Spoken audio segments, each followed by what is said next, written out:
দা হ্যাঁ কাটো কাটো কাটো কাটো। এই তো চলছে চলছে সলিড মাংস, হ্যাঁ সলিড, এটা সলিড, উনি একটু সলিড। দেবঙ্করদার দেশি খাসি সলিড মাংস পিস করছে। দেখুন বন্ধুরা, জবরদস্ত মাংস। দীপঙ্করদার কাছে অরিজিনাল দেশি খাসি, ঘাস খাওয়া খাসি, ঘাস পাতা খাওয়া না, ঘাস খাওয়া।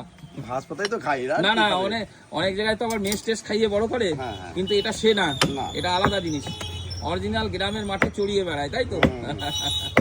কিছু বলুন। দেখুন বন্ধুরা, মাংসের কোয়ালিটি সত্যি খুবই ভালো, এটা নিয়ে কোনো সন্দেহ নেই। বহু দূর দূরান্ত থেকে লোক এসে মাংস নিয়ে গেছে দীপঙ্করদার কাছ থেকে। কলকাতা থেকেও আসে, কলকাতা থেকেও মাংস নিতে আসে দীপঙ্করদার কাছে। তো মাংসের কোয়ালিটি সত্যি খুবই ভালো বলেই আসে, এটা নিয়ে কোনো কথা হবে না। আর নল্লি নল্লি নল্লি কাকা, নল্লি টান দিলে কিরম করে বেরোয়?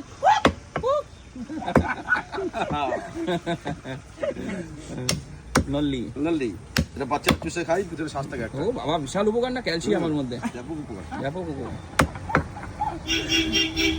চাপ চাপ চাপ চাপ চাপ চলো কাকু আমার ভাগ দেবে দেবে দেবো। সব দেবে। এই মাংসটা সব থেকে নরম, এই মাংসটা সব থেকে নরম এটা। নরম মাংসটা বলা লাগবে না, হ্যাঁ হ্যাঁ, কোনো কিছু বলা লাগবে না। 500 টাকা। চলো।